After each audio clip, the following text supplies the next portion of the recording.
وہ اللہ کے ایک نیک بزرگ اور ولی گزرے ہیں، ساری زندگی اللہ کے دین کی تبلیغ کرتے رہے، لیکن ان کی وفات کے بعد جو شرک کا امپائر ان گمراہ قبر پرستوں نے ان کی کرامات اور فرضی و من گھڑت قصے کہانیاں گھڑ کر ان کے نام پر شروع کیا ہے، ان کی ذات کو رسول اللہ صلی اللہ علیہ وسلم تو دور اللہ کے مقابلے میں لا کھڑا کیا ہے۔ اور اب حالت تو یہاں تک ہو گئی ہے کہ اب باقاعدہ ان کا بت بنا کر اس پر پانی اور دودھ چڑھا کر ان کی باقاعدہ عبادت کی جا رہی ہے اور ان سے مدد مانگی جا رہی ہے، ان کے نام کی نیاز بانٹی جا رہی ہے، جیسے ہر سال عید الاضحیٰ کے موقع پر اللہ کے نام کی قربانی کی جاتی ہے، ان کے نام کی نماز پڑھی جا رہی ہے، جیسے اللہ سے نماز کے اندر مدد مانگی جاتی ہے، بالکل اسی طرح سے نماز غوثیہ کے اندر بھی شیخ عبد القادر جیلانی سے مدد مانگی جا رہی ہے۔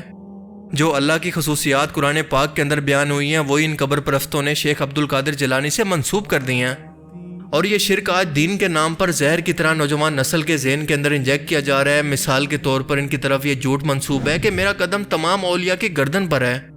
اب آپ مجھے بتائیں کہ اللہ سے ڈرنے والا کوئی نیک شخص کبھی اتنے تکبرانہ جملے بول سکتا ہے جس کے اندر وہ یہ کہے کہ رسول اللہ کے بعد حضرت ابو بکر، حضرت عمر، حضرت عثمان اور حضرت علی کی گردن پر معاذ اللہ میرا پاؤں ہے، یعنی میری ولایت کے بغیر کوئی بھی شخص ولی اللہ نہیں بن سکتا، کیونکہ یہ وہ لوگ ہیں جن کے ولی اللہ ہونے کے اندر کسی کو کوئی شک نہیں۔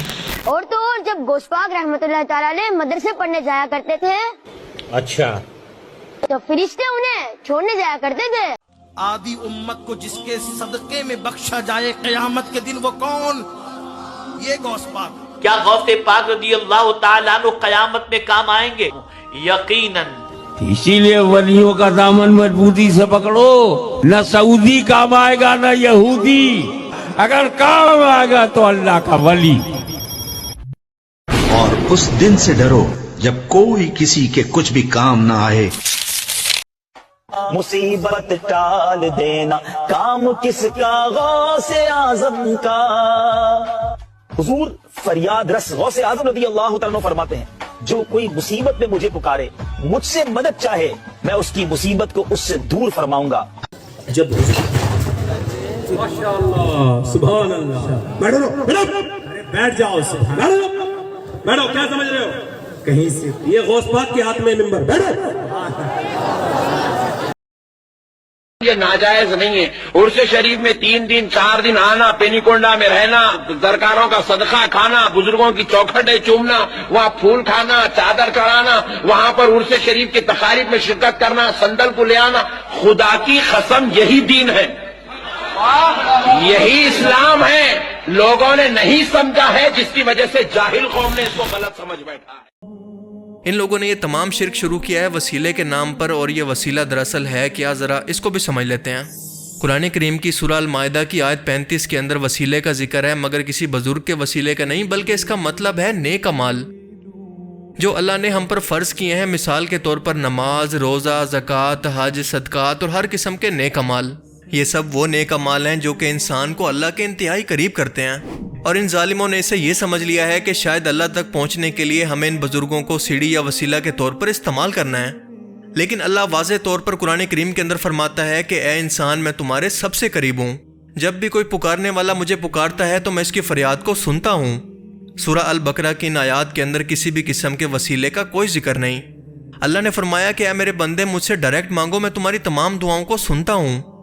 قاری صاحب، ضروری ہے کہ دعا میں کسی کا واسطہ دیا جائے، کسی وسیلے کے تحت مانگی جائے، ضروری ہے کچھ نام مینشن کیے جائیں؟ اگر ہم ایسا کریں گے تو اب تک کی جانے والی ساری گفتگو پہ ہمارا پانی پھر جائے گا۔ اچھا، اس لیے کہ ہم دونوں نے متفقہ طور پر یہ بات تسلیم کی کہ اللہ جتنا قریب ہمارے کوئی نہیں، صحیح، باقی ہم جس کا بھی نام لیں گے نا وہ ہم سے دور ہے۔ اچھا، اللہ ہی قریب ہے، اور وہ چیز عقل کے بھی منافی چلی جائے گی کہ میں ملتان والے سے کہوں کہ مجھے ربانی صاحب سے ملوا دیں، اچھا، اور وہ کہے کہ ربانی صاحب تو تمہارے پاس بیٹھے ہیں، صحیح، اور تم مجھے کہہ رہے ہو میں تو دور ہوں، اور میں چاہوں کہ آپ ملتان والے سے کہیں تبھی میں آپ کی بات نہیں، آپ ایسا نہیں چاہیں گے، اس لیے کہ اللہ نے ایسا کہہ رکھا ہے کہ نحن اقرب الیہ من حبل الورید۔ اچھا، اب دیکھیے وسیلہ جو ہوتا ہے وہ سیڑھی ہوتی ہے، صحیح، جیسے چھت ہے نا، چھت پہ ہم چھلانگ لگا کے نہیں چڑھتے، اس لیے کہ ہماری دسترس وہاں تک ہے، صحیح، اس کے لیے ہم سیڑھی لگاتے ہیں۔ صحیح، سیڑھی لگانے کے لیے لازمی ہے کہ جہاں میں جانا چاہتا ہوں اس کے اور میرے درمیان گیپ ہو اور فاصلہ ہو، صحیح، اور اللہ کہتا ہے یہ گیپ تو میں نے رکھا ہی نہیں ہے، تو سیڑھی لگاؤ گے۔